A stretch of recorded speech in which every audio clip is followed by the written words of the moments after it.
कहानी आपको ज़रा सी भी अच्छी लगे तो वीडियो को एक लाइक कर देना।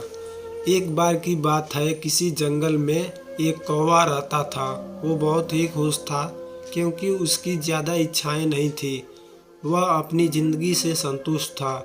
लेकिन एक बार उसने जंगल में किसी हंस को देख लिया और उसे देखते ही सोचने लगा कि ये प्राणी कितना सुंदर है। ऐसा प्राणी तो मैंने पहले कभी नहीं देखा, इतना साफ और सफ़ेद। यह तो इस जंगल में औरों से बहुत सफ़ेद और सुंदर है, इसलिए यह तो बहुत खुश रहता होगा। कौवा हंस के पास गया और पूछा, भाई तुम इतने सुंदर हो इसलिए तुम बहुत खुश होगे। इस पर हंस ने जवाब दिया, हाँ मैं पहले बहुत खुश रहता था जब तक मैंने तोते को नहीं देखा था। उसे देखने के बाद से लगता है कि तोता धरती का सबसे सुंदर प्राणी है। हम दोनों के शरीर का तो एक ही रंग है, लेकिन तोते के शरीर पे दो दो रंग है।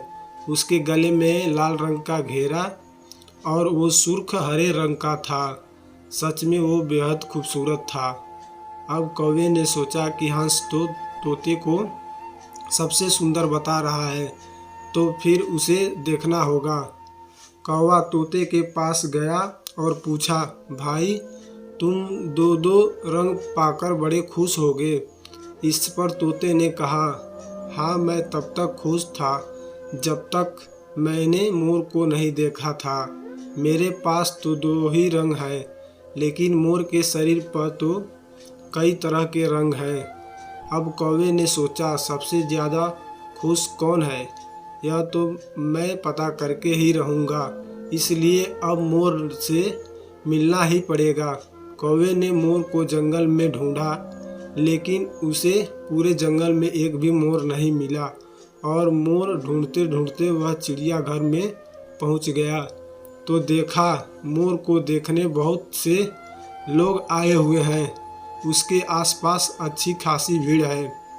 सब लोगों के जाने के बाद कौवे ने मोर से पूछा, भाई तुम दुनिया के सबसे सुंदर जीव हो और रंग बिरंगे हो। तुम्हारे साथ लोग फ़ोटो खिंचवा रहे थे, तुम्हें तो बहुत अच्छा लगता होगा और तुम तो दुनिया के सबसे खुश जीव होगे।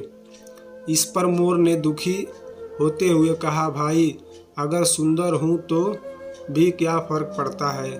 मुझे लोग इस चिड़ियाघर में कैद करके रखते हैं, लेकिन तुम्हें तो कोई चिड़ियाघर में कैद करके नहीं रखता और तुम जहाँ चाहो अपनी मर्ज़ी से घूम फिर सकते हो। इसलिए दुनिया के सबसे संतुष्ट और खुश जीव तो तुम्हें होना चाहिए, क्योंकि तुम आज़ाद रहते हो। कौवा हैरान रह गया, क्योंकि उसके जीवन की अहमियत कोई दूसरा बता गया। दोस्तों, ऐसा ही हम लोग भी करते हैं। हम अपनी खुशियों और गुणों की तुलना दूसरों से करते हैं, ऐसे लोगों से जिनका रहन सहन का माहौल हमसे बिल्कुल अलग होता है। हमारी ज़िंदगी में बहुत सारी ऐसी चीज़ें होती हैं जो केवल हमारे पास हैं, लेकिन हम उनकी अहमियत समझकर खुश नहीं होते। लेकिन दूसरों की छोटी खुशी भी हमें बड़ी लगती है, जबकि हम अपनी बड़ी खुशियों को इग्नोर कर देते हैं। इस कहानी के बारे में अपनी राय ज़रूर कमेंट बॉक्स में देना और हमारे चैनल पे नए हैं तो चैनल को सब्सक्राइब कर लेना। धन्यवाद दोस्तों।